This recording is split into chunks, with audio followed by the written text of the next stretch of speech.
Good afternoon, everyone. We are going to get started on time because Avis, our presenter, has put together so much great information. I want to make sure we have time to get to all of it. So we are only doing in person today. We don't have any virtual people joining us today. It's just everybody here in person. So thank you for coming out today and giving up this beautiful afternoon. I appreciate it, but I think it will be well worth your time. So welcome to our Primetime Alive program, Getting Your Ducks in Line. I'm Vicki Newell. I'm the manager of the Primetime Alive program here at Mary Greeley.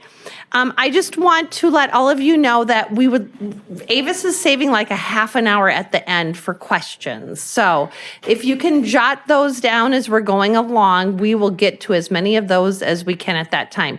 And Avis, I didn't tell you, but I'm going to take this microphone with me. So when we do questions, I'll go around so everybody can hear, okay? Perfect. All right, so we're going to get started here. Our presenter today is Avis Pohl. Avis is a certified financial planner who has spent 25 years helping people manage their money through workshops, lectures, and individual consulting.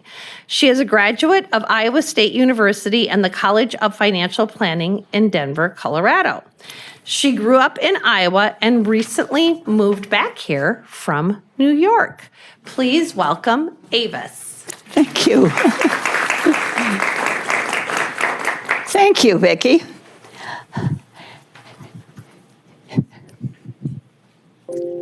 Whoops. Let me go. What did I do here? Oh, I know. Just a second. I'm already in trouble here. There we go. There we go. Anyway, yeah, there we go. Congratulations to you for coming to this meeting and taking this step to get your ducks in line. I'll tell you how this happened. The title happened was because in 2016, my oncologist said to me, an oncologist said to me, you have metastatic breast cancer and you have 2 to 5 years to live. So you'd better get your ducks in line, lady. And I thought, now if you did the math, you know that was 7 years ago. So he wasn't right about that. But right away, I looked at myself and said, well, I think I've got my ducks in line. So I'm ready. 2 years happened, 5, 6, 7. And then I decided everybody needs to get their ducks in line. So that's how this title came about. But then the pandemic came. And so many people were in the hospital, and I looked at the TV and the numbers on the TV news, and I thought, I wonder how many of those people who are hospitalized have somebody at home taking care of things, or do they have their ducks in line? Because when we become incapacitated for whatever reason, somebody's got to take over and walk in our shoes and manage our affairs either temporarily or permanently. So take a look at who you are here. Think about who you are. And if you are a couple, are you also a friend? Are you also a grandparent? Because we've served many, many roles within our communities, our families, and our friends. And so think about who would depend on you who would you depend on if you became incapacitated. Now, incapacitated can be many things. You might be in the hospital, and you can't take care of things while you're there, of course. You may decide, or maybe your kids have decided, that you're not quite as sharp as you used to be. How many of us have had that happen? You know, it could be because we don't hear very well. and our quality of life changes when we can't hear, or we can't really process information or numbers or something as well as we used to. Give in to that. I mean, after all, we're at whatever ages we are, and we deserve to have a break and get some help if we need it. Then another reason that you might want to have somebody come and take care of your ducks while you are gone.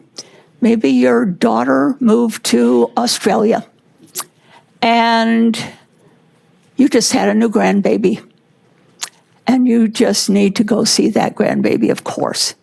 And while you're there, you might as well tour New Zealand too, don't you think? So you could be gone a month or two. Won't it be nice if you already have somebody all set up so that you can take off on this wonderful trip and know that everything at home is going to be taken care of? So now let's talk about how you do organize your information. And we all do that differently. Some people prefer to put everything on the computer, and that's really a good thing to do if you're more computer literate than I am. My kids have all their stuff on their computer, and they feel very comfortable that all their ducks are in line on the computer. I tend to feel like it would be better if I had everything in writing. So there are a number of things you can do with that. For example, this book, which I'll talk about later, has all these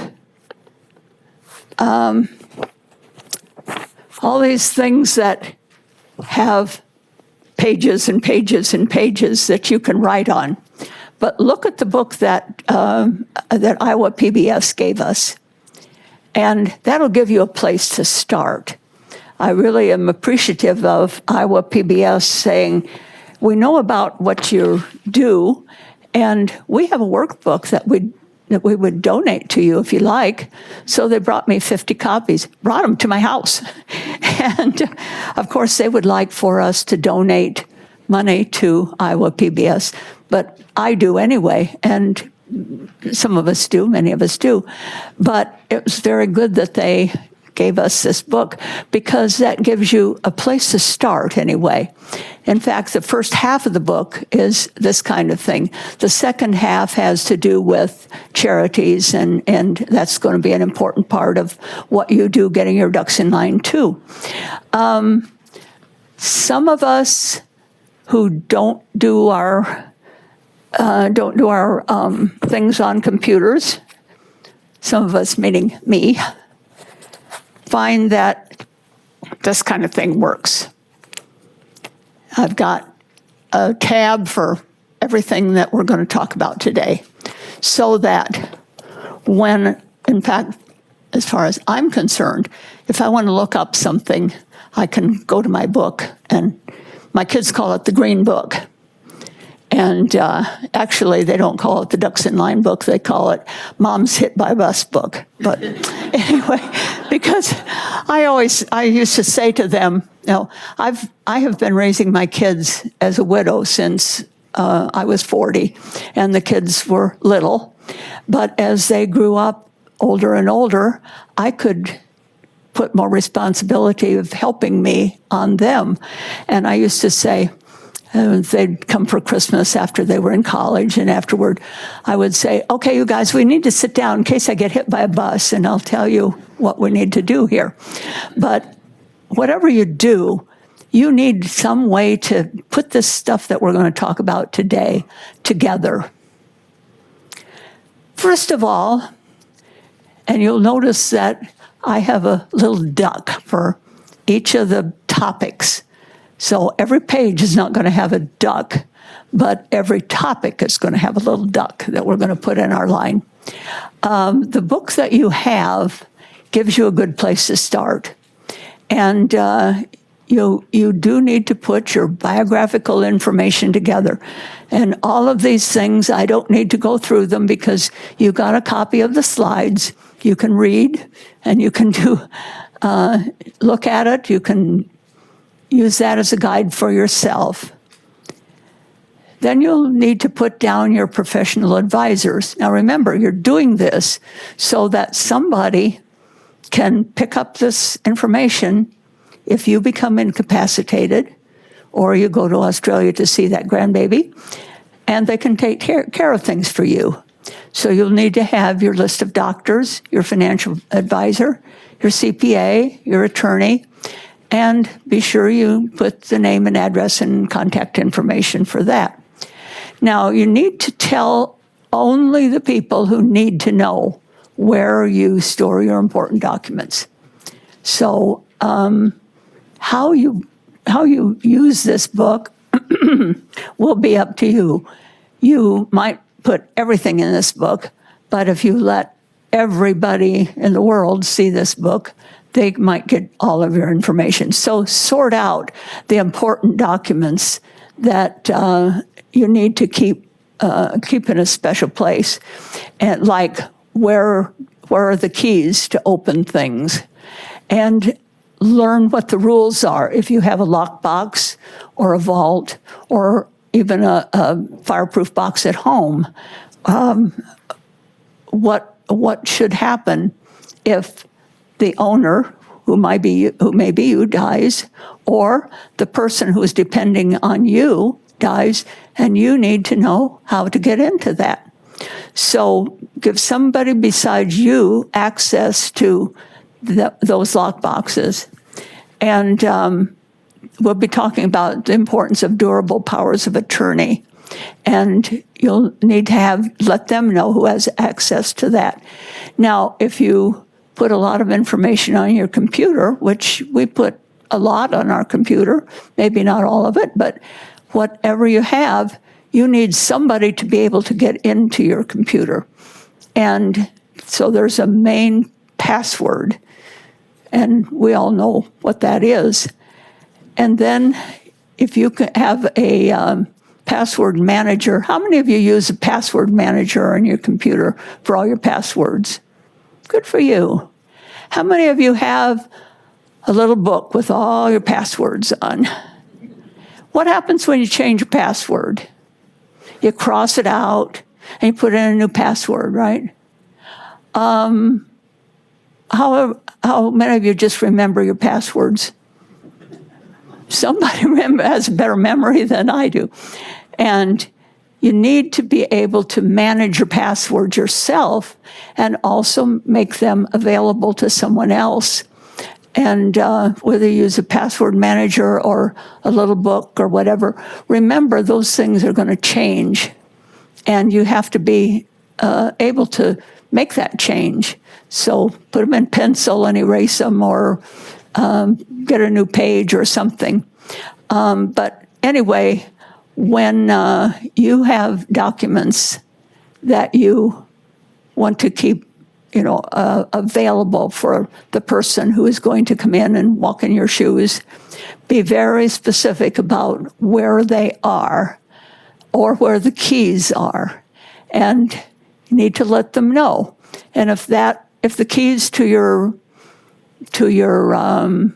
lockbox at home, say, is in a pizza box up in the closet shelf, be very specific and let them know which closet shelf in which room that pizza box is, and that's where they'll find whatever information they need to know, or the keys.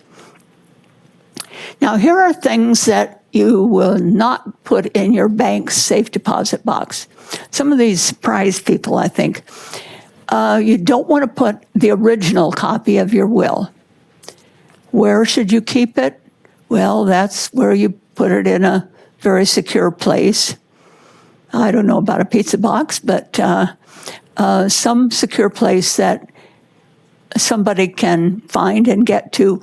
Or if you have an attorney, your attorney having it is a good place for your will to be too. And the same thing with a living will, meaning, and we're going to talk about what the living will is, but what do you want to do with your body if you're sick and you're needing to work with your healthcare power of attorney? Don't put your passport in there, because if that baby is born in Australia, you might be able to get a good ticket to go to Australia by the weekend, and you want to grab it and go. and the bank is closed. So keep your passport where you can get it. Don't carry your Social Security card around with you. If somebody should steal your purse or you lost your wallet and somebody found it, they would get your Social Security number, and that is very difficult to replace. Same thing with your Medicare card. But you probably carry your Medicare card around because you might need that for your hospital and your doctors. But look at the Medicare card that you have, and if it has your Social Security number on it, get a different one, because our original ones had the Social Security numbers on, and the newer ones don't. So check your Medicare card and get one that does not have your Social Security number on. And then don't put uninsured jewelry or uninsured collectibles in the bank box. The reason for all of that is that those boxes are not insured by the FDIC like our money is at the bank. And those boxes are only available to people who are registered. When you, as you know, if you did get a box at the bank, you had different people, maybe not, maybe just you and your spouse or you and a child go in, and they have your signature, but only those registered people would be able to get into the safe deposit box. And banks often usually aren't open on holidays and weekends, and they're maybe not available during emergencies like floods and hurricanes and cyclones and whatever else national disasters may be. I'm glad that Vicki has given you the slides in great big form so that you can circle things on that slide and make some notes. And I was very happy to see that, because sometimes when I give a talk like this, the slides are so little tiny that you really can't see what they were, and then you can't remember what they were. But anyway, the next duck we're going to talk about is the powers of attorney. This is really, really, really important. You need to give somebody the power of attorney that can act on your behalf if you are not available to act for yourself, for all those reasons we talked about. If you're hospitalized, if you say, I'm just not functioning as well as I should, or you went to Australia. You are the principal, and the person holding the title is called the attorney in fact, or the agent. And for each power of attorney you get, you need to have a successor power of attorney as well. Excuse me, I need to get some moisture here.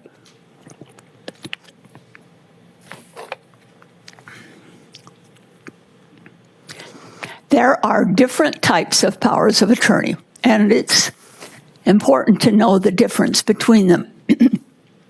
The durable power of attorney is the most important one.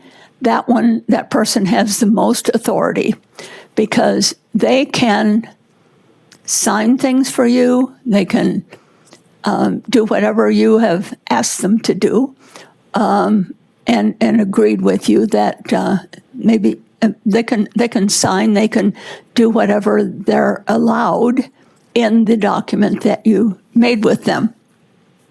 And when you die, the executor takes over. That means the power of attorney, the durable power of attorney, and be sure that if you get a form for power of attorney, be sure that it says durable on it, not just general.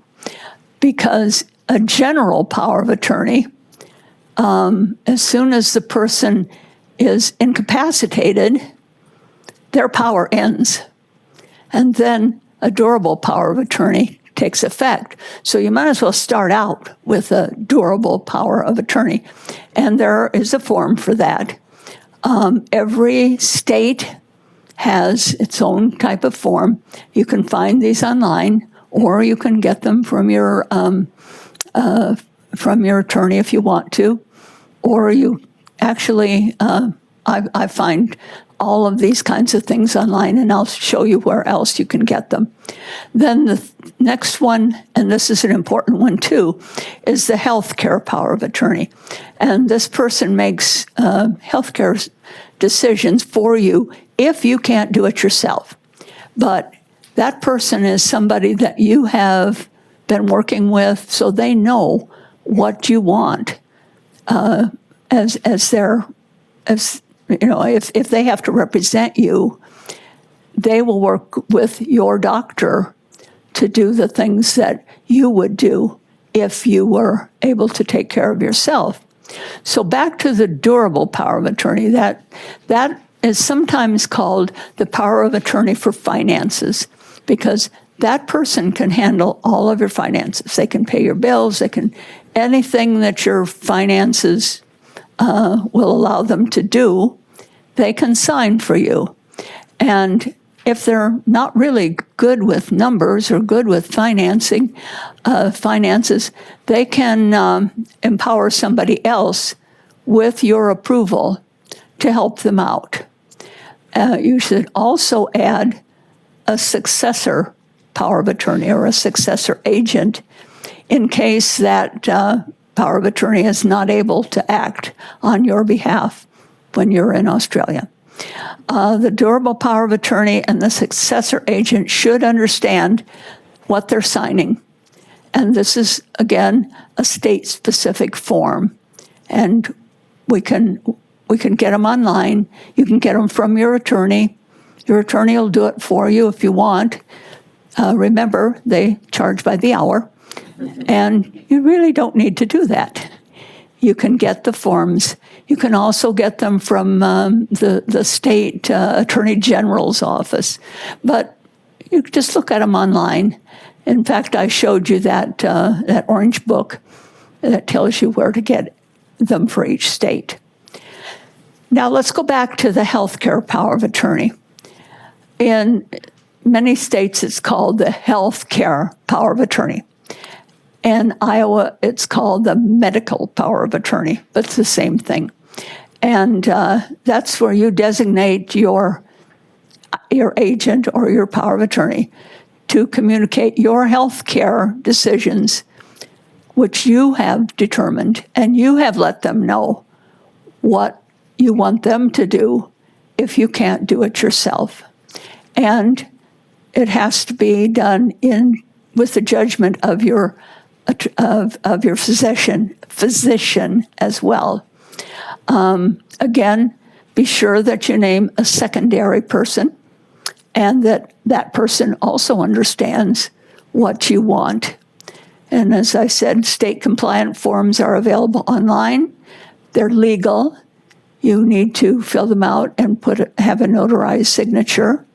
And you can find them, for example, on legaltemplate.net and freewill.com. I think the freewill.com one is the one that I found was the best one for me for Iowa compliance. But be sure that you get forms that are with Iowa compliance. Now, you know how to do it. You know where to get the forms.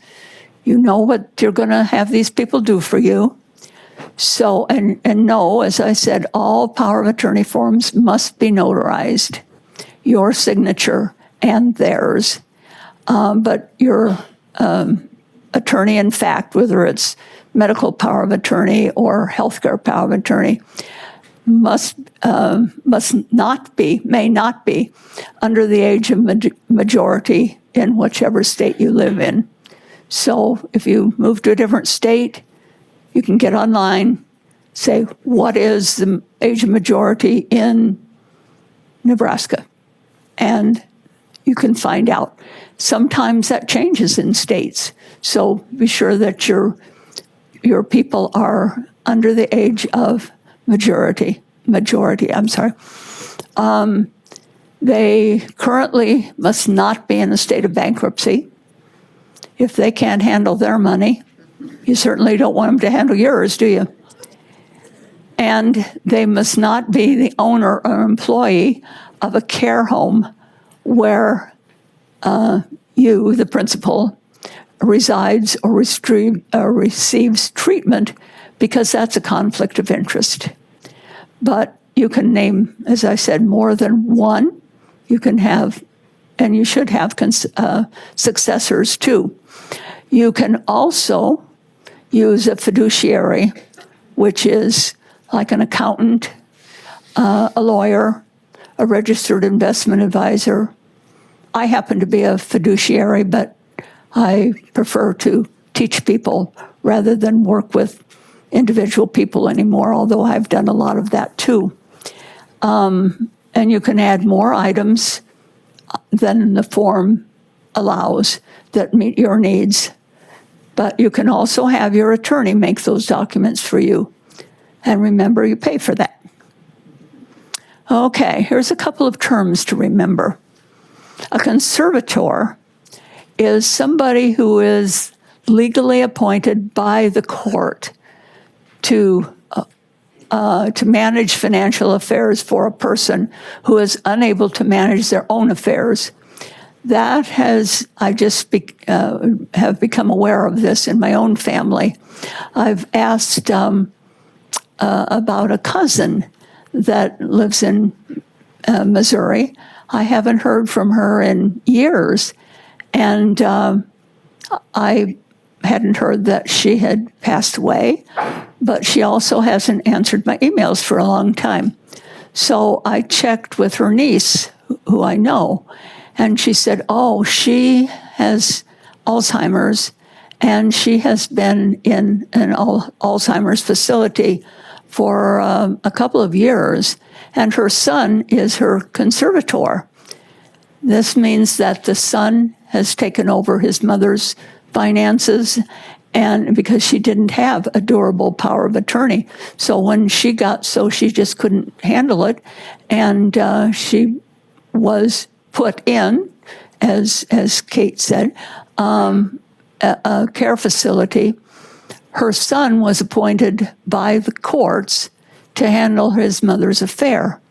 That means that he's responsible for all of her money, but he needs to do monthly reports to the courts so that they know that he's not absconding with all of her money. So it's much easier if we all have a durable power of attorney, whether we use them often or not. But we hope that we wouldn't need a conservator. And then we have, of course, a guardian. Now, a guardian might be somebody who has an elderly relative that just needs somebody to kind of look after them. And they might volunteer to be the guardian to be sure that that person is safe and that everybody in the family knows that they're looking out for them. And then, of course, a guardian for a child might be a person who looks after a child after their parents have died, and somebody in the family says, I'll be the guardian for this child. Then we have wills and trusts, and you're going to have an opportunity on June 24th, I think, to hear from Attorney Ady, who will, it's EIDE, in Alden, where I come from. We have an 80 family, so I don't know if he pronounces it that way. Anyway, he's going to come and talk to this group about wills and trusts. So if you have not prepared a will, you can do it for yourself, or you can have an attorney prepare it for you. Legal wills can be handwritten, but they have to be handwritten by the person making the will, not a spouse that says, I'll write it for you and you sign it. It doesn't work that way, or shouldn't work that way. And it needs to be notarized, of course. Trusts have to be prepared by an attorney. as you'll find out when you hear from Attorney Adie. There's a lot of good estate planning information that can be found online under www.findlaw.com. That's an excellent site for a lot of things.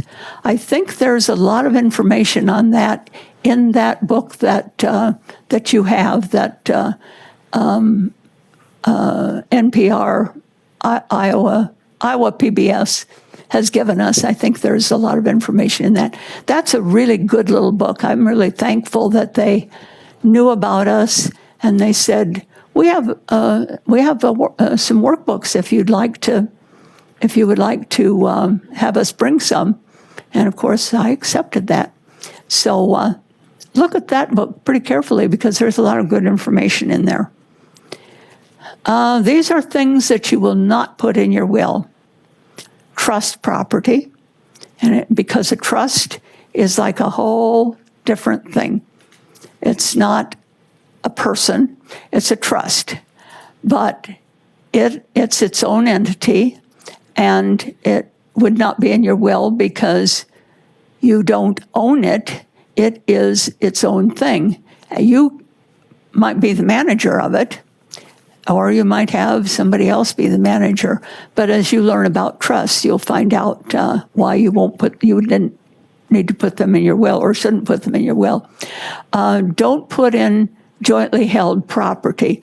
Let's say you own your house with someone. There's two ways to do that, either joint tenancy or tenancy in the entirety. I'm not going to spend a lot of time explaining the difference between those, but if you want to make a note, look that up on Google. Joint tenancy is one way to own, let's say, a property, let's say your house, or tenancy by the entirety. A lot of things come into play with that, with people who are in second marriages. Maybe they had a house with a former spouse or partner, and then somebody else moved in and they wanted to give them some ownership to their house. Well, there's a way to do that, but that's a whole nother workshop here. You won't put in conditional gifts or bequests. And by that you mean, let's say a conditional gift would be, you have a Porsche and your niece has loved that Porsche. And it's getting old, but the niece really likes that Porsche. So you decide to put that in the will, but to tell her that, but state that she can't drive it to school and she can't drive it over 20 miles an hour or 30 miles an hour. So that would be giving it some condition, a conditional quality. If you want to give her the Porsche, just give her the Porsche, but don't tell her how she can use it. And then you won't put, let's see. Under that, yeah, I have that. This is a fun thing to look at. It's a yellow plate, UMN, standing for University of Minnesota.edu. Have any of you ever seen one of their programs? It's called My Grandma's Yellow Plate. They put this together some years ago, and they were doing it as a little program, but now it's a little film, and it's about how you manage gifts and requests, and what I think we all have something in our family. I wish I could give each one of you some of my dishes that I have from my family, and you probably have the same thing, because we say, yeah, I have my grandmother's china from 1924. It was her good china. and it was always washed carefully by hand and only used on holidays and when the minister came for Sunday dinner. And so it got passed down to my mom when she died. My mom never used it because she had a dishwasher and she didn't want to wash those dishes in the dishwasher, so they sat in the bottom of her china cupboard. My mom passed them on to me. I have moved them to Colorado, back to New York, now back to Iowa, and they're still in the boxes. And so I unpacked them after I moved back here 4 years ago. And I thought it would be kind of nice to use those, but I have a dishwasher too. So I took one of the pieces, put it in the back of my dishwasher, and I left it there for 4 or 5 days through many washings. And when I got it out, it looked fine. None of the little silver and all that stuff has come out. So if you've got some of those things, don't be afraid to wash them, because maybe you can enjoy them too. And then you don't have to pass them on to your granddaughter and say, you get grandma's dishes as long as you don't put them in the dishwasher, okay? You won't put in assets that have named beneficiaries. And POD stands for payment on death, and we're going to talk about that separately. So you won't put in anything that has a payment on death attached to it. You won't put in retirement accounts like your 401ks, because when you signed up for those, you had to put in a beneficiary. So anything that already has a beneficiary attached to it, you don't need to put in your will. Life insurance is another thing. Speaking of life insurance, we have medical. You'll need to put that in your ducks in line book, so that somebody would be able to find what kind of medical insurance you have. Dental, of course, in the dental and what kind of insurance you have. Long-term care. How many of you have long-term care insurance? Yeah. A lot of people say, wow, I've been told that I need long-term care insurance, but I've chosen not to do that because I have plenty of assets, I have plenty of money, that if I ever did need long-term care, I can afford to pay for it myself. So that's always just a choice that you can make. But in case you are wondering how long-term care insurance works, there's a really good little book, and I wanted to bring a copy of it. It's a little green book that you can send for, or you can download it on www.longtermcare.gov. And it's many pages long, or it tells you where you can have it sent from somewhere else. But it's understanding long-term care. So if you already have long-term care insurance, this is a good thing to understand yourself and let your healthcare power of attorney know what's in it and how it works for you. You might have renter's insurance if you don't own your home. You live in a rental. You have renter's insurance. You'll have homeowners and contents. If you own your house and you have a homeowner's insurance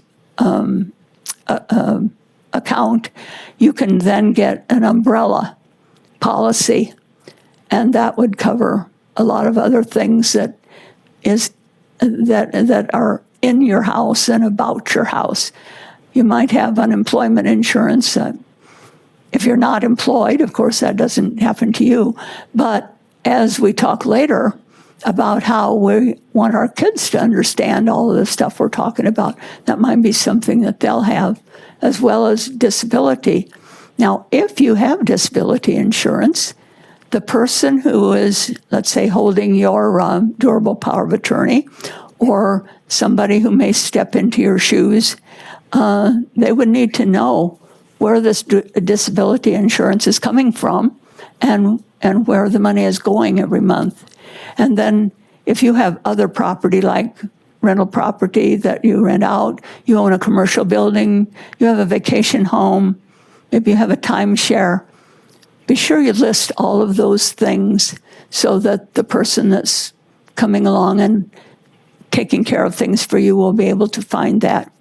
Your vehicle insurance, of course, now that means your car, your yacht, your airplane, your boat, your motorcycle, and maybe even your golf cart. Whatever you have for disability, for vehicle insurance, list those things separately. And then life insurance. Now, I usually say at this stage of our lives, we probably don't take out life insurance unless we are taking care of somebody who is going to need whatever we're providing for them when we die, but generally not.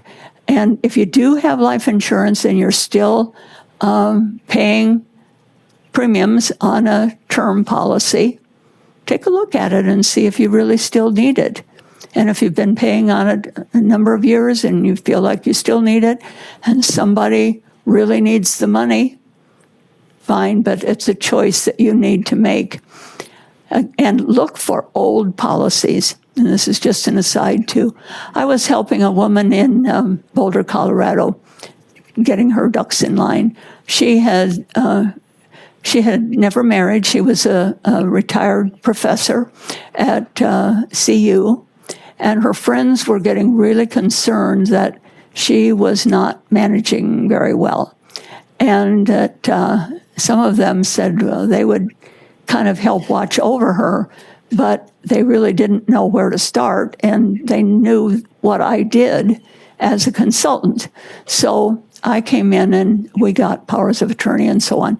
So while I was working with her, I said, now let's look through this file cabinet and see if there's anything in here that you really need.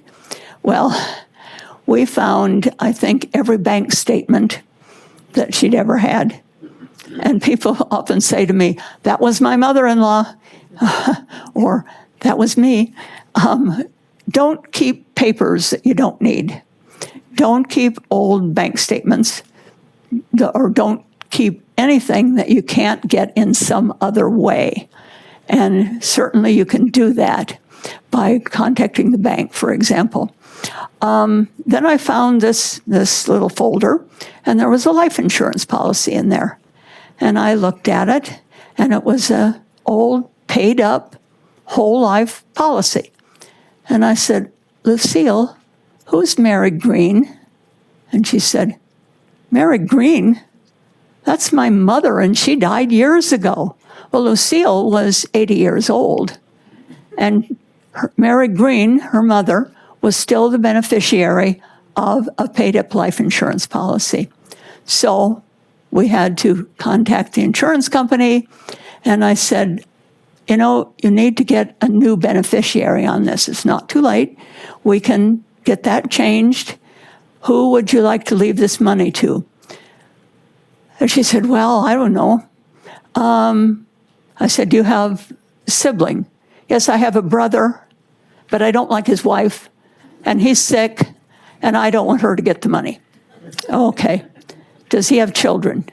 Yes, he has 3 nieces, but they don't even send me Christmas cards anymore. And I said, well, let's see, what else can you do? How about the university? Would you like to leave it to the chemistry department? Nope. They took enough of me all those years. I'm not going to do that. She said, I want to leave it to you. I said, to me? Yes. She said, I really like you and you care. I said, you can't do that because I'd lose my license. And so anyway, we finally ended up finding a charity than getting the insurance company to let that charity be the beneficiary of this life insurance. But those things happen. Be sure that you look through your old files and get rid of all the paperwork that you don't need. And also look at jewelry and collectibles and see if that needs to be insured or if you just want to give it away. Okay. What did I do here? Oh, yes. Am I going the right way? Yeah. Okay. I'm not too technically good here. Whenever there's a yellow duck, I know I'm into a new duck here, a new department. Now let's talk about your bills and debts. This is something that whoever steps into your shoes is going to need to know. And it's really kind of good for you to go through this yourself and say, the way I'm doing it now, is this really the best way to do it? So figure out how your bills are received. Do you get them by mail? Are you a good citizen of the planet and you get everything paperless, sent to you electronically? That's good as long as the person will get into the computer and look at that. I kind of like to get mine in the mail just so that I know what I have, because I don't want to have to think, gee, did I look at my Walmart bill this month or not? Then pay attention to your annual subscriptions. And we all get magazines and newspapers and so on, that maybe we just kept getting them and getting them and getting them and saying, I don't even read this anymore. You might want to contact them and say, when is my subscription up? And you may be having it renewed automatically and billed to a credit card or to your bank or something. Check on that. Then how are your bills paid? Do you pay them by check? That's perfectly one way to do it. If you pay them by credit card, that's, I think, a temptation to get points, airline points, maybe some money off.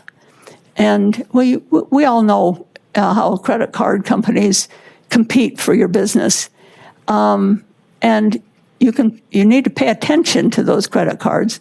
But, if you find that your credit card has been abused in some way because you looked at the statement and there was something in there that you didn't buy, that happens, as they say, it happens to seniors more than anybody else because they think we're not paying attention.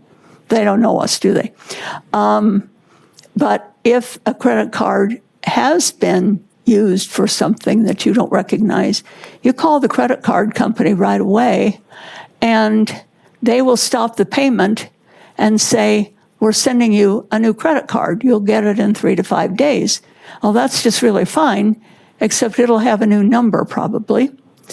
And, well, yes, it will have. And then you have to think, what are the bills that I have paid by that credit card? So that's just something you need to be aware of. You can have things paid by PayPal or Venmo. And again, pay attention to the monthly bill and make sure that it wasn't used by somebody other than you. I think that PayPal probably is one of the very best I know to get right at a discrepancy. If you find that somebody bought something with your PayPal number and you see it, call PayPal right away, tell them who it was or what it was, and they'll say, did you contact that company? And if you do, that's a good thing.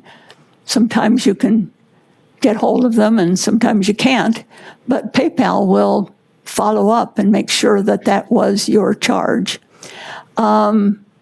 The other thing that you can do, and I've underlined that, I guess I'm really opening my kimono here today, but I have my bills paid automatically from my checking account. And as I get older or more bills, I just want to be sure that everything is the way it should be, and I don't care anymore if I don't have frequent flyer points on it, or if I don't have 2% back. I would rather have the bill set up, and the companies do that. They'll help you. You probably have noticed if when you get your bill, it'll say, "Do you want this paid automatically?" And you fill this out. If not, call them, and they'll walk you through it, and it can be set up so when you get your bill by mail, you get the bill, how much it is, and it says prepaid automatically, will be paid June 1st. I find that's the very most comfortable way to get my bills paid.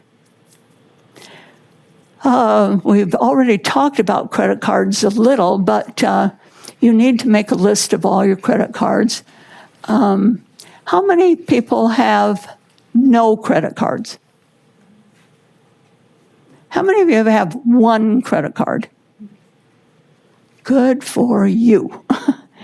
How many of you have 5 credit cards? Good for you. How many of you don't know how many credit cards you have? It's time to find out. One of the ways, of course, you can get your spreadsheet out and list them. And another way some people do is lay the credit cards all out on a scanner and scan them all. And that way they're all there. But you have to scan the backs too, and then match the backs to the front.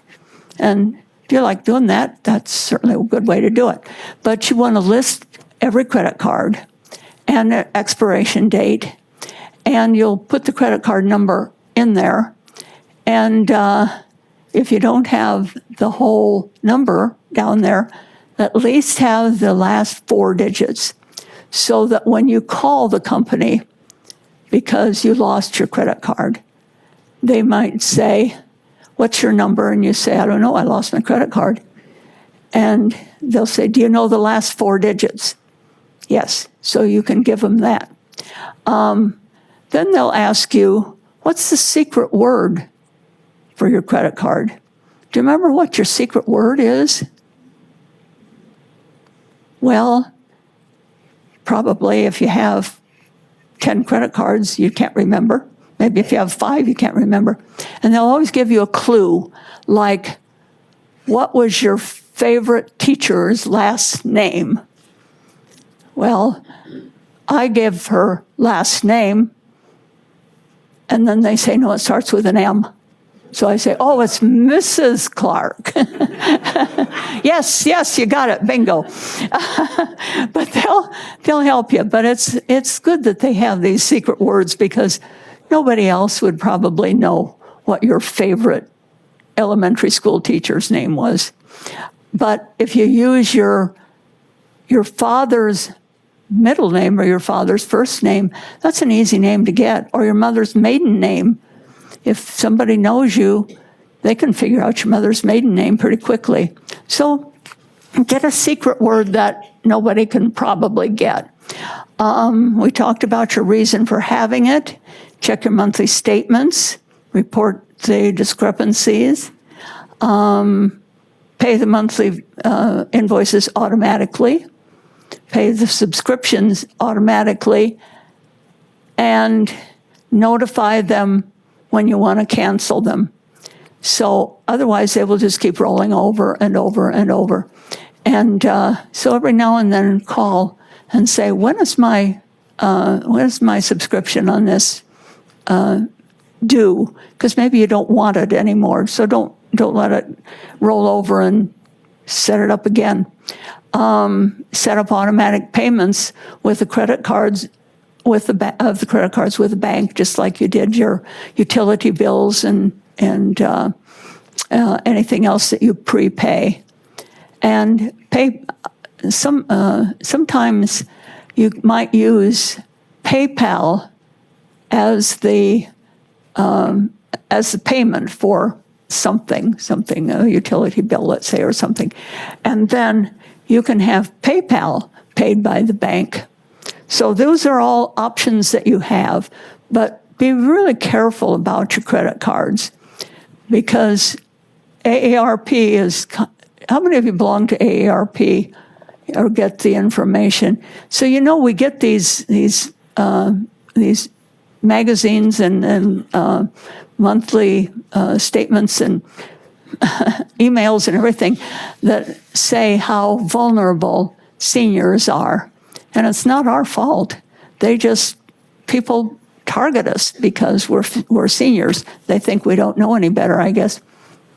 Well, guess what? We do. Now let's talk about banks, credit unions, and your brokerage accounts or your financial institutions. So you'll name those financial institutions by their name, their location, your account number, and the contact. And you're going to put this in your spreadsheet. Okay. So to give someone access to your bank account, use your durable power of attorney, and have them know where the bank is and all of that kind of thing. But you'll have to arrange with the bank, too, that this is your durable power of attorney, and they are going to be acting on your behalf. Sometimes, and at least I don't know if always, but they did for me, they asked to have me send my durable power of attorney to them, so they know that it's okay for my daughter to use that bank account on my behalf. You can also add joint owners to your bank. And again, you need that arranged with the financial institutions, and that's only applicable to savings and checking accounts, not to other kinds of accounts in the bank like insurance and stocks and so on. I mentioned payment on death a little earlier. Each financial institution will have its own form for this, but what this is that you can have all of whatever is in whatever that account is, whether it's a credit union or your bank account or a brokerage, you can have that paid directly to a beneficiary or a number of beneficiaries at the time of your death. Then it bypasses probate. So it goes directly to the beneficiaries and doesn't go through probate. You can have as many people as you want on there, but somebody, whether it's your executor or one of the family members or somebody, will give the death certificate to that institution, and then they'll disperse the money to the beneficiaries. We have been here for an hour. Does anybody else need to stand up a little bit? You can even go to the bathroom if you need to, but I need to take a drink of water. So let's take a 5-minute break. Can you hear me now? Yes. Did you get my Social Security number? Okay. Another thing that you would need to put on your list is where the money comes from. Now remember, your durable power of attorney is going to need to know all of these things. So if you have pensions, put the companies, the account numbers, the contact information, and where that money is sent. And then after you have passed away, your executor will notify those companies. And I guess, I don't know, maybe if the companies change things, but just as a quick aside, last year, I used to work for Eastman Kodak Company right after my husband died. My first job was with Eastman Kodak Company. And so then after I retired from them, I have a pension coming in. It's not exactly a pension, but some money comes, not very much, but it comes every month. And I saw that it wasn't coming into my bank account. So I checked with the bank. They said, no, it's just not. I checked with the company that handles that money, and they said, oh, but Avis Pohl died. I said, no, I didn't. They said, yes, Avis Pohl died 3 months ago. I said, what makes you think she did? And they said, we heard from Kodak that she did. Well, Kodak had changed, as if any of you were aware of Kodak Company, they made some major changes because they weren't doing as well as they used to. And so I had a terrible time trying to find the place that informed the company that handles the pension that I didn't die. And in the meantime, of course, the money was made up eventually, but got to pay attention to that stuff. You will probably get Social Security. I'm sure most of us do. And so you need to list, there's where you put your Social Security number down, not carry it in your purse, and where the money is deposited. Then you have IRAs, 401ks, other tax-deferred income, and where they are managed. And the fiduciary, the person that manages them, or the company that manages them.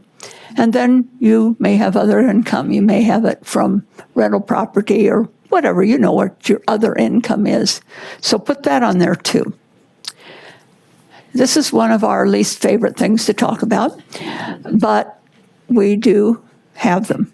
So you need to give this information to your durable power of attorney too. And these are the things that you pay taxes on.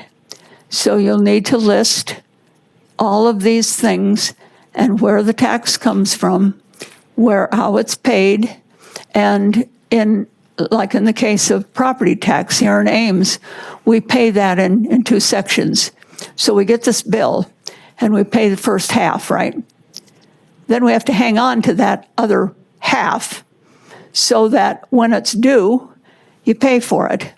So that means you're going to have to, in this list, you're going to have to let your durable power of attorney know where the other half of that bill is. So just be sure that you have everything in writing so that somebody can pick up your notebook, or if you are on the computer and somebody's managing with the computer, it's all there. Does anybody get homestead tax credit? It's something that is, I guess, available in Iowa, and I just learned some time ago, and I thought, oh, I don't know what that is. So I Googled Iowa homestead tax credit. Google it and see, you may be eligible. And you have to own property for a certain amount of time in certain spaces, and it's all by county. But it's a little project that you might Google sometime. Go Iowa homestead tax credit and see what you get. Then, what about your pets? If you suddenly go to the hospital, you may not have time to get your pets taken care of, get somebody to look after them. So that would be something that you want to put in this book as well, so that if anybody needs to come in just spontaneously or at any time, or you will go through all of these things, of course, by the person that you chose to come in and walk in your shoes if you should go to the hospital. It may be a friend. It may be one of your kids. It may be a neighbor. Whoever it is, somebody has got to know where that book is. And all of this stuff will be in those tabs if that's the way you organize it. But with your pets, this is, self-explanatory. If you have pets, they may have a chip ID because maybe they missed you and they got out of the house and they ran away and they are looking for you and somebody found them. If they have a chip, your vet would have a record of who belongs to the pet that has that chip. And the species and coloring, where they eat and sleep, what kind of food and water they want, they have, any other care, and your veterinarian's contact. Then managing your home. Now remember, we're talking about somebody just having to come in because you suddenly said, I just got a good price on a trip to Australia and I'm going to go next Saturday. So you'll want to have somebody who can come in and manage the home for you. And you'll have all this in writing, the location of the key to your house, or if you have a security code, the internet provider, and the electric company, and the gas company, and the water. And if you have HOA or lawn service or snow removal, whoever that is, and you'll have all of that listed. And actually what I have done in my book is I have taken an invoice from each of those and I filed one invoice in that tab because that has my my contract number, their contact number, how they're paid. If I put automatic payment, I just put that. And then every now and then I get an invoice in the mail and I check to see that it's up to date and maybe change it in my book. But we all have our own ways of having our information available. And if I had a audience here of 30-year-olds, I don't think a lot of this stuff would be appropriate because they would say, but we have it all online. Well, good for you. How many of you have everything that I'm talking about putting in your book online? No, I don't either. You might also have the address or the email of a neighbor. And I think we all have neighbors who say, well, just let us know if there's anything you need. And I think we all probably found that when the pandemic hit. At least I did. I live in a new neighborhood, and I'm the new person in the neighborhood. When that happened, several of my neighbors came and gave me their email and said, if you need anything, don't hesitate to call. What's your email? And it was just so comforting because sometimes I would get, let's say, I remember one thing specifically was Jody Steyer, who is the girls' assistant basketball coach, lives down the street from me. And I got an email from her, and she said, Ed's going to the grocery store today to pick up some groceries. What do you need? And that felt so good to know that somebody cared. So helpful neighbors, as we know, are so good. Service providers. These are people that provide service or care for your home. Keep that up to date and cancel or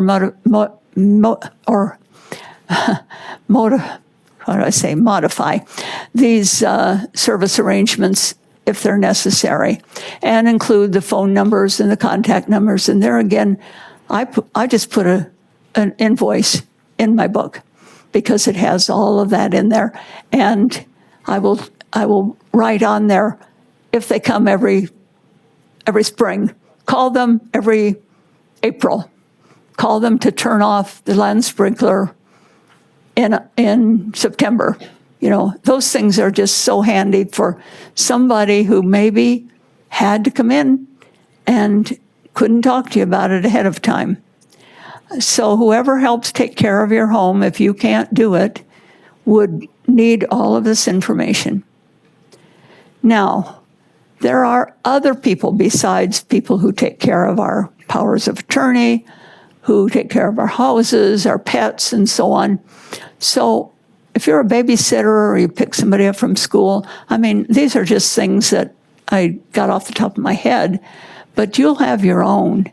If you teach Sunday school, that might be somebody that needs to be notified if you went to the hospital or any of these things, but you make your own up.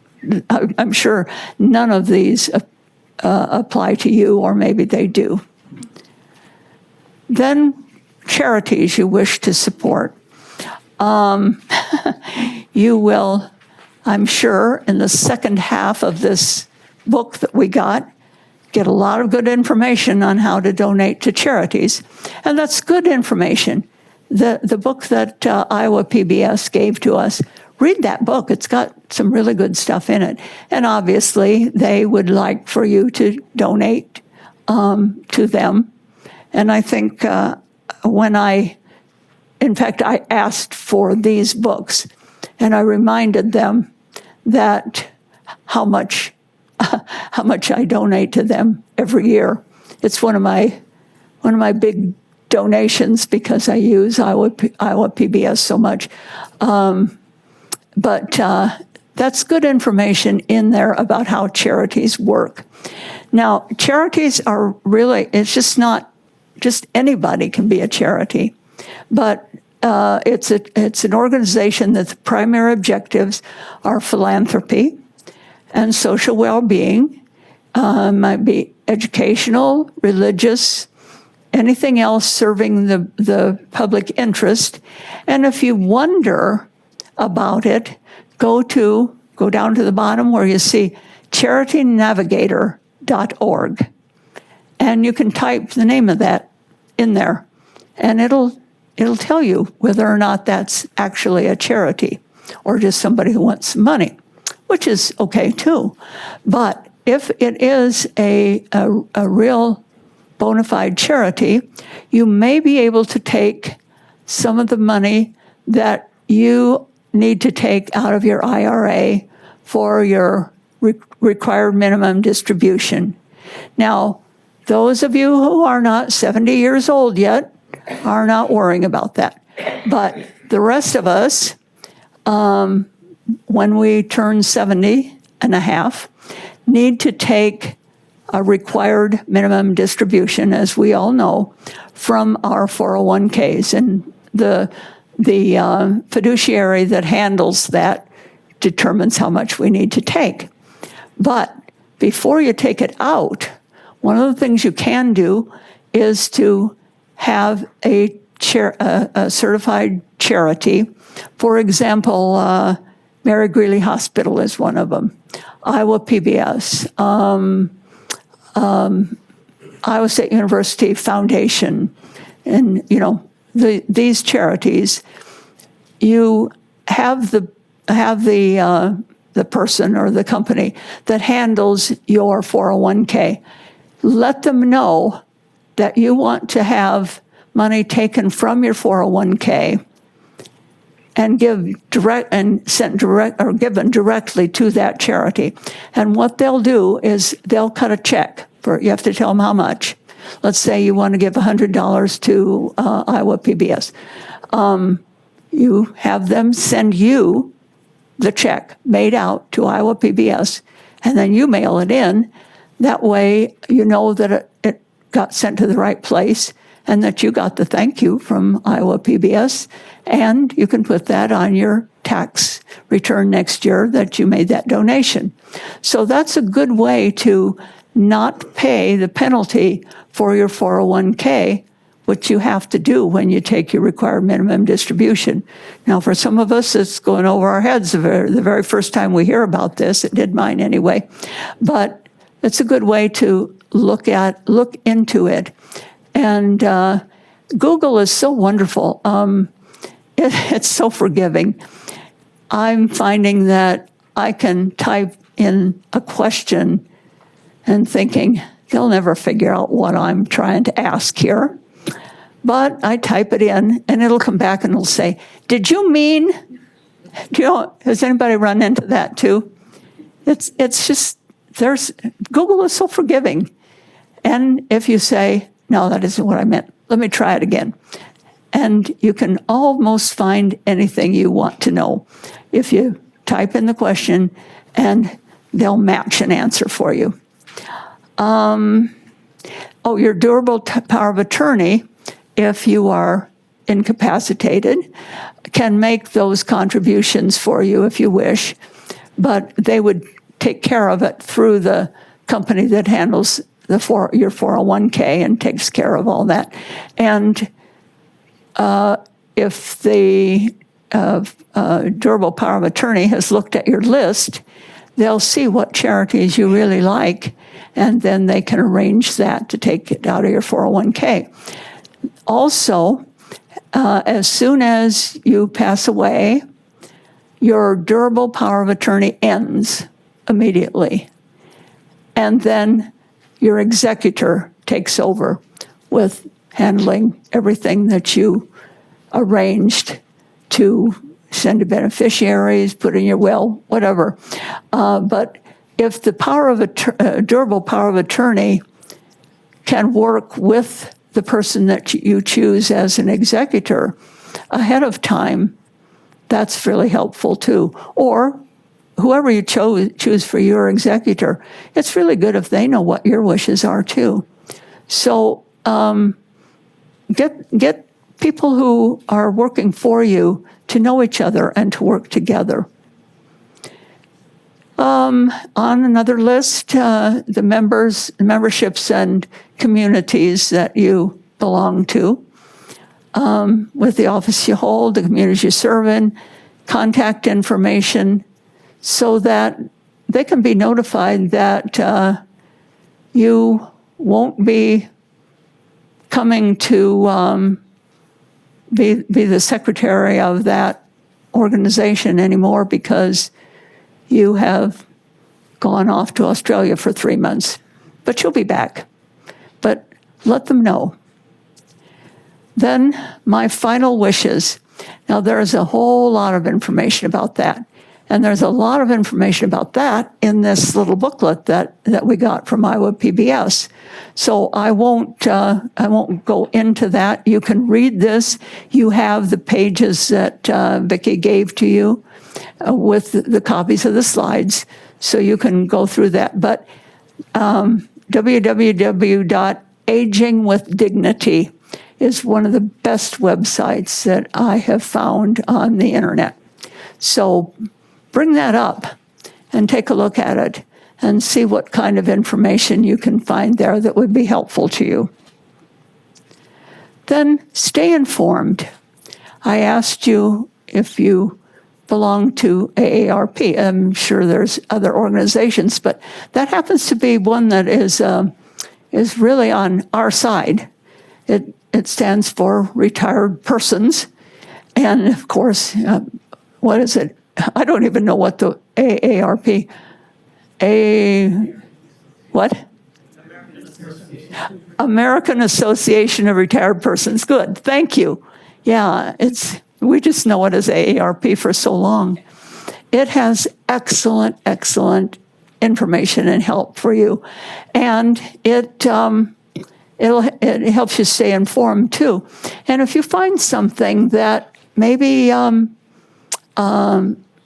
you think that your congressman could be helpful with, I'll give you a real true example. I'm really opening my kimono to this one. I know that Medicare has coverage for dental and vision, but not hearing.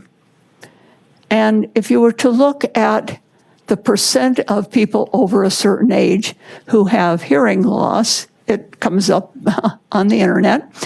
And older people, I mean, we lose our hearing. It's just part of aging. And some people lose it earlier than others, but it affects our quality of life.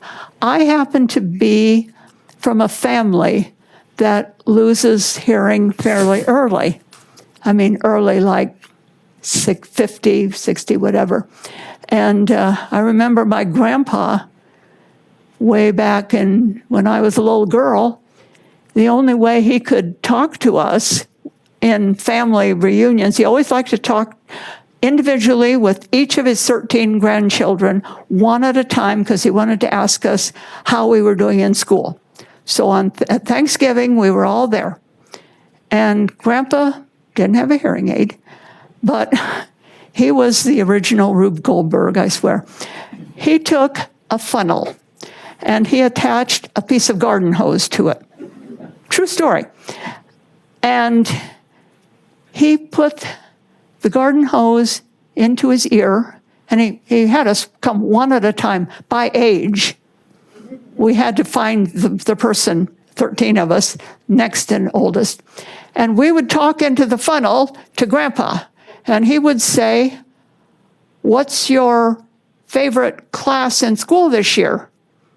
And you would say, "Geography. That's good. You better plan to travel a lot." I mean, that worked, but that was a long time ago. Back to this. This is, I found out that Medicare doesn't cover hearing. And I got new hearing aids. I've had them for a while, but I had to get some new ones. Excuse me. And I said, surely Medicare will cover these. And the hearing doctor said, no, it doesn't. And so I looked into does Medicare cover hearing aids?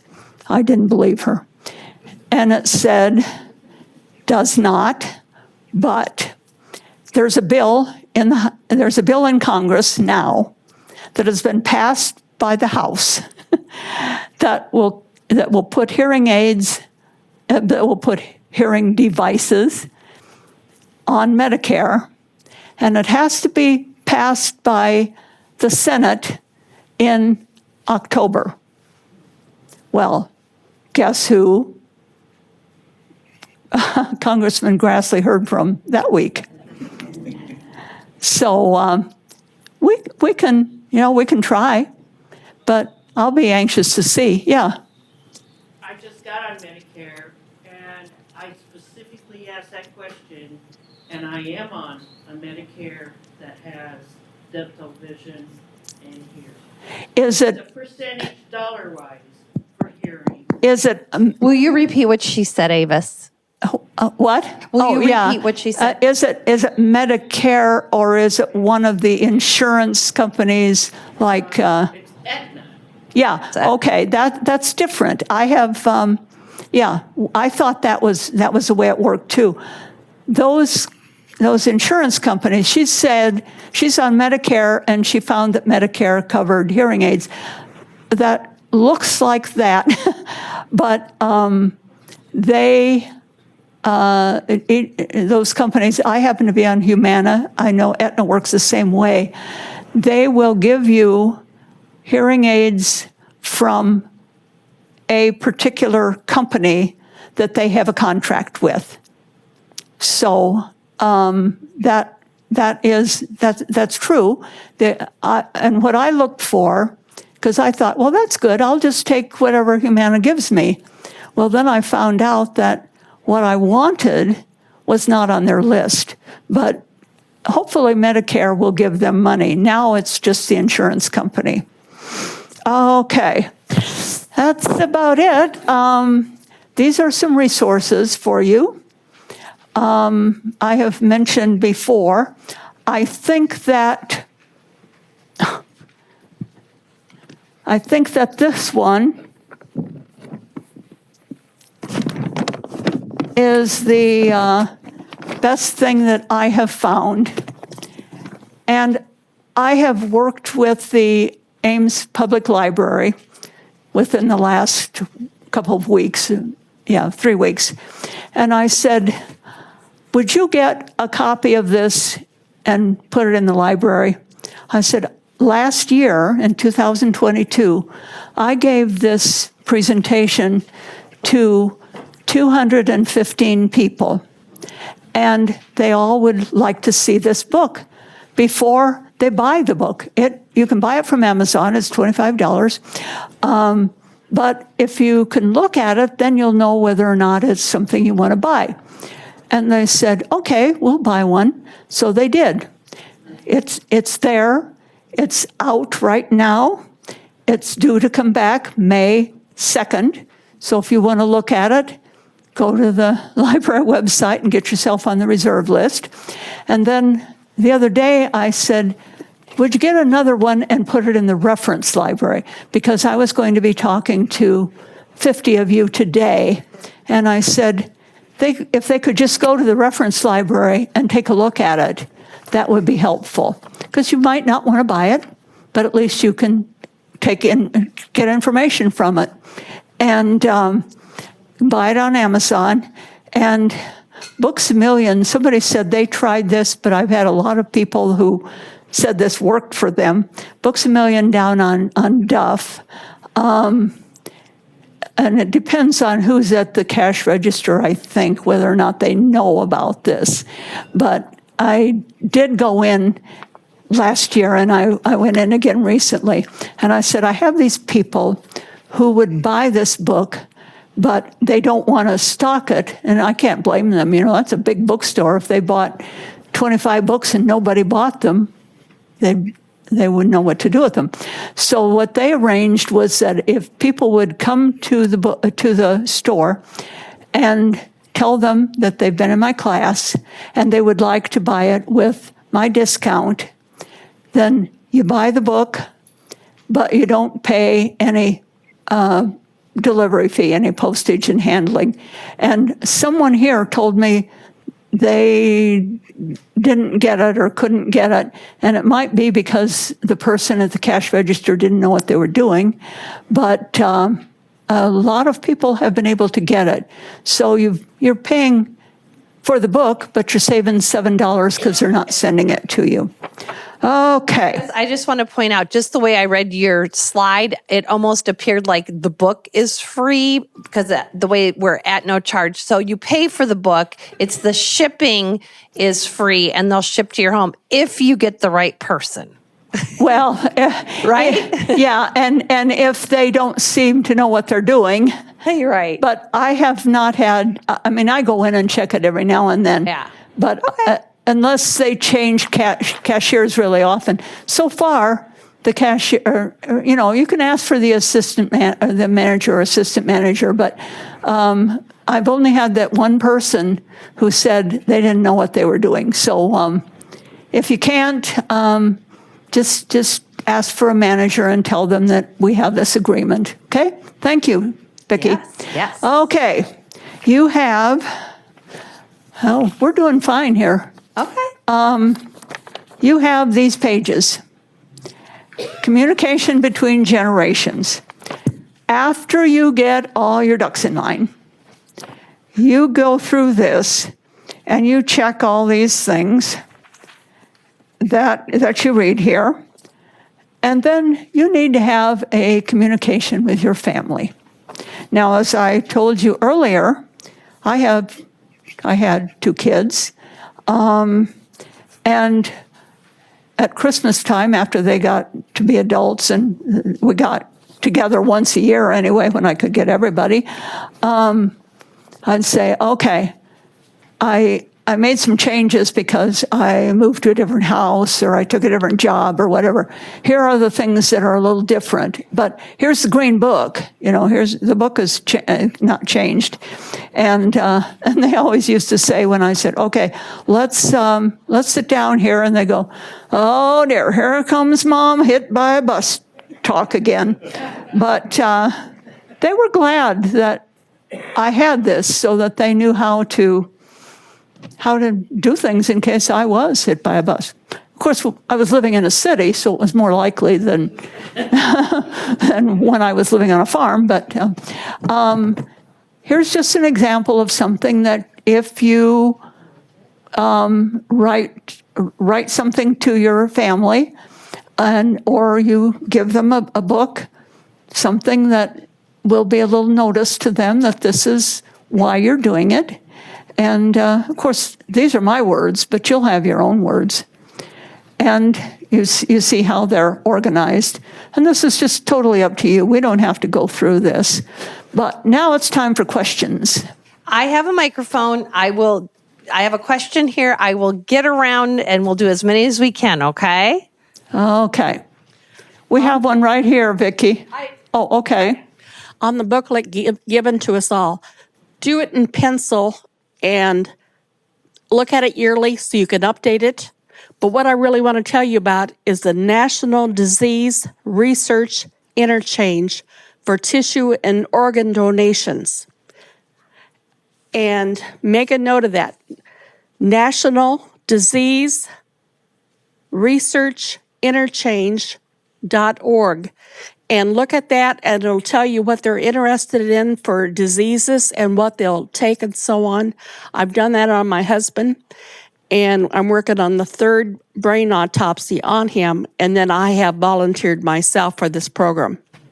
Thank you. And I'm sorry, Avis, I want you to be in control, but it's going to be easier if I see and I can be moving to the next question. That's just fine, yeah. So we'll go that route right now. Okay. This is quick and easy. Can you have, so you designate a durable power of attorney. Can that person also be your executor? Yes, of course. Absolutely. That's a really good question. And very often that is what you do. You don't have to, but it certainly makes the flow easy. Yes. In light of all the natural disasters, the tornadoes, etc., would you recommend more than one book in case your home got destroyed? Oh, that's a good, yeah. Maybe the people who are involved, because they would need something to get started. Oh, did everybody hear that? Yeah, in case there's a national disaster, it would be really good to have two books. And not have them both in your house. Don't put them in the lockbox at the bank, but yeah. You know, what I would probably do is either in my notes on my phone, you can scan pages. So it takes a nice picture of it, and you could have a whole note section that you just took a picture of each page, or even just a photo of each page, and then you would have that record. So then you're not dependent on a paper copy that could go away in a flood or whatever it might be. Well, that would work as long as every time you made a change, right, you took a new picture. Yeah, for that page. Yeah, exactly. Yeah, that's a good idea. Okay, I've got a lot, so hopefully this won't be too much. Hearing loss, I just think with this population, if everybody knows, that's the number one preventable dementia safeguard. So if you're not hearing well, go get your hearing tested, period, exclamation. The other thing I'd like to mention is even if people have like your password, like to your bank account, so many of them now have two-factor authentication. So they might also need access to your cell phone if that's how it comes. So that's the thing. My third thing is with First National for their safety deposit boxes, in case you get hit by a cement mixer. My husband's a bus driver, so we don't use that example. But so in case you get hit by the whatever, like my brother is on our card. So like if all the signatures on that card are unavailable, so there's already like a safeguard in place. So First National has that. Yeah. And then my final last thing is if you work with any of the federal agencies like the Department of Defense or Veterans Affairs, even if you have a power of attorney, a durable power of attorney on a loved one, it is state specific, and by the time you realize that your person is way too far gone with dementia, you have to jump through flaming hoops. So if you need anything on a federal level, you want to get that organized while your person is still able to act on their own behalf. Oh, those are very, very, very good. And one more thing, when you were talking about hearing, and this is just a little aside, but I learned that that people who are on medication for cancer, some of them cancer medications destroy your hearing. So there's, and it's online, but there's a list of which cancer medications are okay for you to take and which ones you shouldn't take. Yeah, Sharon? We had the durable power of attorney done in the 60s, and we just had to have 2 witnesses. For it to be legal, should that now be notarized? No, they can be just witnessed, but check and see if that has been changed. But I believe that just witnesses work. I usually recommend that people have it notarized if they can, but. And then you talked about a successor for a durable power of attorney. Is there a separate form for that, or do you just add a name? You do another form. Do one, put that person down on the durable power of attorney, but give that successor a copy of it too, and let them know that they are the successor. But both of those people need to know everything that you want them to do in case the first one can't do it. Mm-hmm. Yes. I need some help in understanding the difference between a conservator and an executor. Oh, okay. A conservator is a person who will take care of somebody's business, take care of their money, and so on.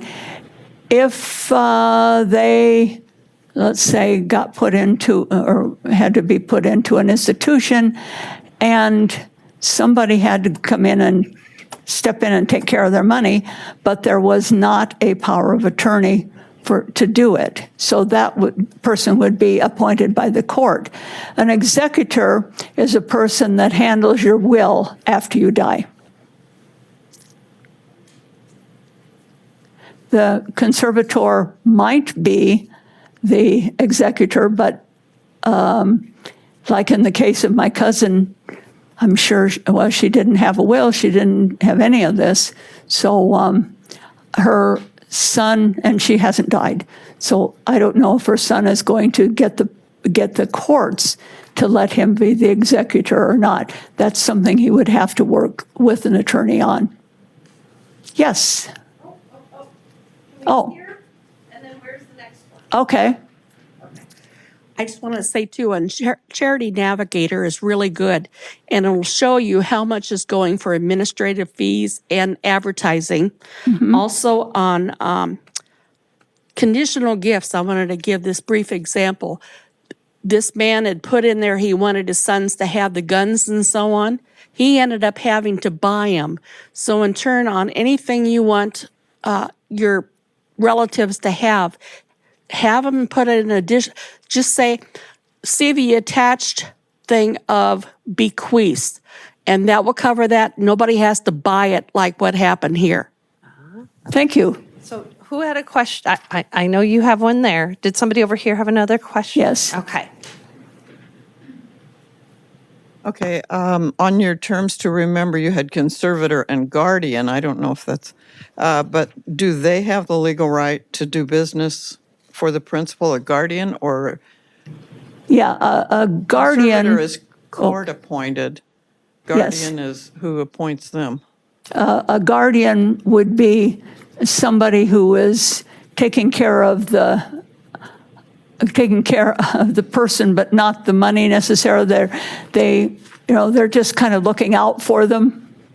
They may have a durable power of attorney, or they may just be be looking out for them, or they may be an elderly parent, and the rest of the family says, you know, everything is under control here. And when you look at the check sheet, you'll see that somebody maybe in the family said, I'll handle the money. Somebody else said, I'll handle the house, and so on. But there might be one person that says, I'll be sure that that they are eating well or getting up every morning or something. It's just a nice fuzzy thing to have, not such a legal thing. Kind of not all that significant, but when you end a subscription, like to a magazine or something that you're getting and you don't want it continued to taken out automatically, you contact the company. You could have it prorated too, just cancel it now, not wait till the subscription date. But I don't know if that affects the credit rating. Oh, I don't think it would affect, well, I don't know. But yeah, that's true.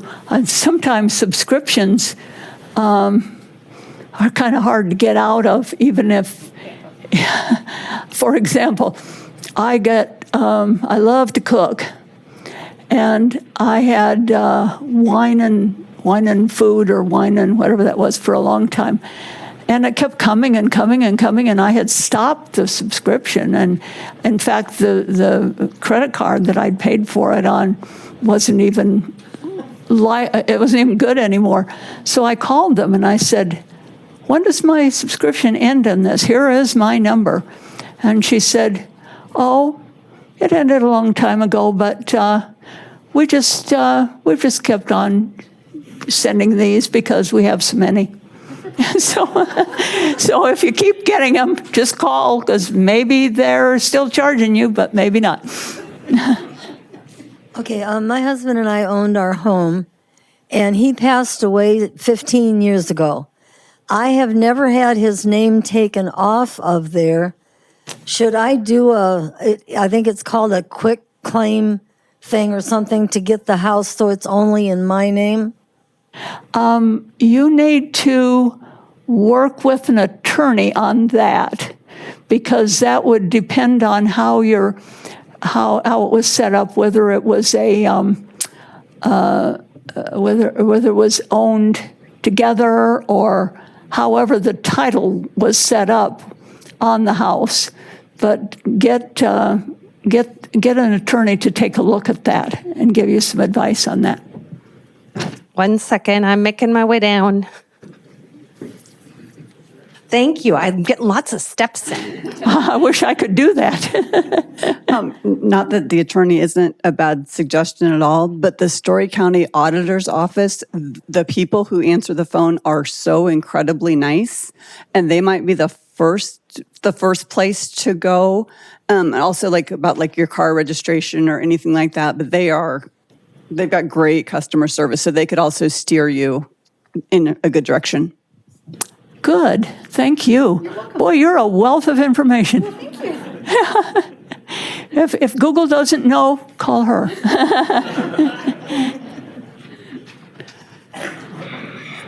Any more? You have been an incredible, yeah. You still have some. Oh, yeah. Safety deposit box. Make sure people know where your keys are. Yes. My brother-in-law died, and they couldn't find them. They had to drill in them. And here's another fact on that, is one bank will not allow another bank's driller to go in. So instead of paying like $150 at Ames, they had to pay $350. Okay. And another thing, pay on death, beneficiaries, and so on. You mentioned in there about going through probate. In this case also, there was a second will written up, but apparently not signed, not notarized. So this estate now is all in probate. And so you mentioned here about the money being in the bank and being free from probate. It's a whole disaster. So if you've remarried or you've started another business, like with one of your kids or whatever, make sure that thing is done, because it is a disaster. Oh, yeah, if you make... Do you do any free talks to the senior independent places? What was the question? Do you do any free talks to the senior independent living places? Well, I did last year, like I said, I did free talks to small groups, 15 to 30 to 225 people. I got very tired. But you're right about that payment on death. If you make any changes on any of this payment on death stuff, be sure that you get that stopped and changed. I mean, because that's really important.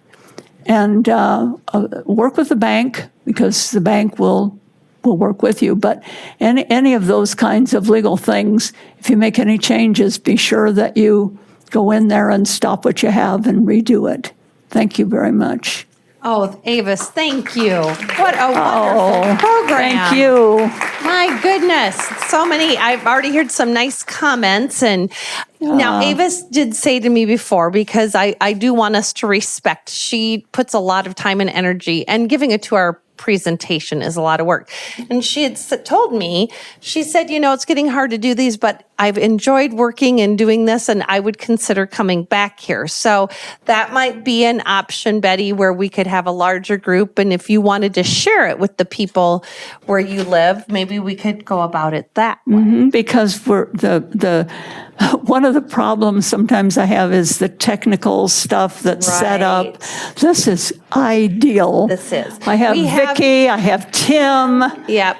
Tim is in the back. He's our AV expert. Yeah, give him a hand because he does tons. There he's waving to us.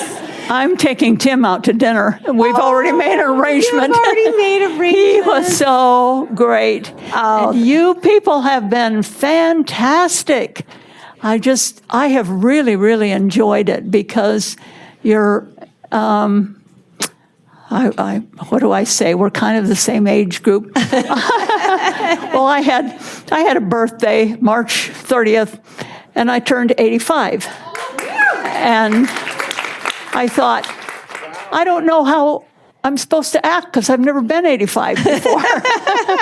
So here we are. I think you're doing it perfectly, Avis. Thank you. Well, again, thank you. And thank you, everyone, for coming out. And I'm sure you guys all have great notes for home. Please fill out your evaluation. You can drop those off in the basket when you walk out. And I am sorry, but everyone, I was hoping to keep a book, and every book was taken. We thought we might have a couple extra. If you want more books, if you want some for some family or spouse or kids or whatever, ask Iowa PBS.